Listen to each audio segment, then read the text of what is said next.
தான் வந்து விஜய் தான் மாப்பிள்ளை அப்படின்னு சொன்னோன்னே தாங்கவே முடியல காவேரியால் என்னம்மா நினச்சிட்டு இருக்கா அப்படின்னு சொல்லிட்டு காவேரி சமையை திட்டி விடுறாங்க.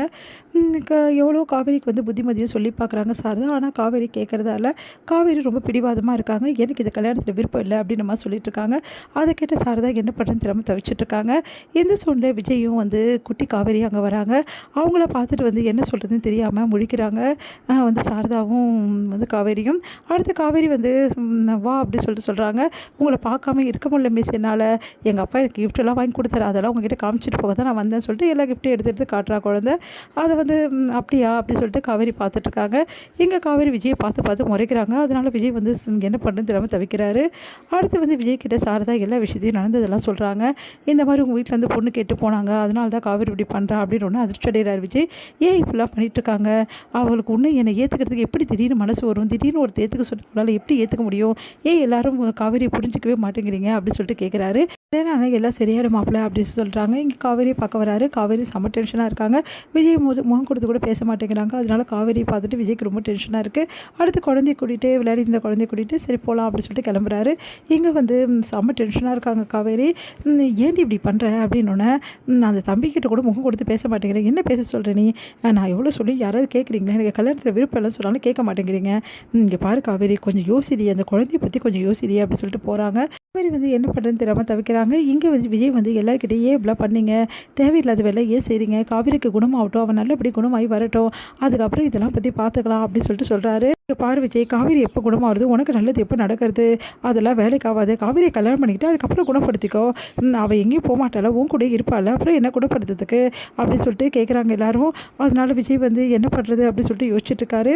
இங்கே வந்து என்ன பண்ணுறாங்க, இது எல்லாத்தையும் கேட்டுட்டு வந்து குழந்தை வந்து என்ன பண்ணுறாங்க, என்னாச்சுப்பா, காவேரி மிஸ் வந்து எனக்கு அம்மாவாக வரப்போகிறாங்களா, நீங்கள் அவங்கள கல்யாணம் பண்ணிக்க போகிறீங்களா அப்படின்னு சொன்னோன்னே எல்லாரும் அதிர்ச்சி அடைகிறாங்க. ஐயோ குழந்தை கேட்டாலே அப்படின்னு சொல்லிட்டு, ஆமாடா, உன்னோட அப்பா காவேரி மிஸ்ஸை கல்யாணம் பண்ணிங்கன்னா உனக்கு சந்தோஷமா, உனக்கு அம்மாவா காவேரி மிஸ் தான் சந்தோஷமா அப்படின்னு சொல்லிட்டு கேட்குறாங்க வந்து ராதா.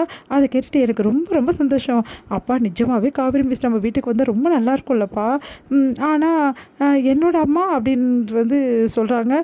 உடனே வந்து பரவாயில்லப்பா, என்னோட அம்மாவா காவேரி மிஸ்ஸே நான் ஏற்றுக்கிறேன், ப்ளீஸ்ப்பா அப்பா அம்மாவை வந்து கூட்டிகிட்டு வாங்கப்பா காவேரி அம்மாவை அப்படின்னு சொல்கிறா. அதை கேட்டுட்டு எல்லாம் அப்படியே வந்து யோசிக்கிறாங்க, இவன் இந்த வயசில் எப்படி இதெல்லாம் ஏற்றுக்கிறா அப்படின்னு சொல்லிட்டு. அடுத்து வந்து இங்கே நாள் வந்து காவேரி வந்து கிளாஸ் ரூமில் வந்து குட்டி பாப்பா வந்து சந்திக்கிறாங்க. அப்போ வந்து மிஸ் உங்ககிட்ட கொஞ்சம் நான் பர்சனலாக பேசலாமா அப்படின்றா. என்ன பேசணும் உனக்கு அப்படின்னோடனே, மிஸ் எனக்கு அம்மாவா நீங்கள் வருவீங்களா மிஸ் அப்படி சொல்லிட்டு கேட்குறா. அதுக்கு என்ன பண்ணுறதுன்னு தெரியல மிஸ், என்னை நான் பிறந்ததுலேருந்து என் அம்மாவை பார்த்ததே இல்லை மிஸ், என் அம்மா சாமிக்கிட்ட போயிட்டாங்கன்னு எனக்கு தெரியும் மிஸ், ப்ளீஸ் மிஸ் நீங்கள் எனக்கு அம்மா வந்தீங்கன்னா எனக்கு ரொம்ப சந்தோஷம் மிஸ், ப்ளீஸ் மிஸ் எனக்காக என் அம்மாவை எனக்கு வருவீங்களா மிஸ், என் அப்பாவை கல்யாணம் பண்ணிப்பீங்களா மிஸ் அப்படின்னு சொல்லிட்டு குழந்தை கேட்குறா. அதை கேட்டு காவேரிக்கு ஒன்றுமே புரியல. உடனே வந்து ப்ளீஸ் மிஸ் நீ அழாத அதெல்லாம் அழக்கூடாது சரியா அப்படின்னு சொல்லிட்டு கட்டி பிடிச்சிக்கிறாங்க. இங்கே பாரு காவேரி, சொன்னால் கேட்கணும், அழக்கூடாது, சரி நான் இந்த விஷயத்தை அவங்க அப்பா கிட்டே பேசிக்கிறேன் அப்படின்னு சொல்லிட்டு சொல்கிறாங்க. சரிங்க மிஸ் அப்படின்றாங்க. எங்கே வந்து விஜய்கிட்ட என்ன நினச்சிட்டிங்க, இங்கே குழந்தைய விட்டு என்கிட்ட பேச பார்க்குறீங்களா, குழந்தைகிட்ட இதெல்லாம் சொல்லி அனுப்புகிறீங்க, இப்படியா பண்ணுவீங்க அப்படின்னோடனே, இங்கே பாருங்கள் மிஸ் நான் அதெல்லாம் சொல்லலை, குழந்தைங்க எப்படி சொன்னாலும் எனக்கு தெரியல, மிஸ் நம்புங்க அப்படின்னோடனே, இங்கே பாருங்கள் உங்களை கல்யாணம் நான் பண்ணிக்கணுன்னா ஒரே ஒரு கண்டிஷன் தான் இருக்குது, அதுவும் குழந்தைக்காக தான் நான் யோசிக்கிறேன், உங்கள் ஒய்ஃபை நான் பார்க்கணும் அவ்வளோதான், அவங்கக்கிட்ட பேசிவிட்டு அதுக்கப்புறம் தான் என் முடிவை சொல்லுவேன், இந்த விஷயமும் நான் குழந்தைக்காக தான் பண்ணுறேன், அப்படி எல்லாமே ஓகே வந்தால் குழந்தைக்காக உங்களை கல்யாணம் பண்ணிக்கிறது எனக்கு சம்மதம் அப்படின்றாங்க.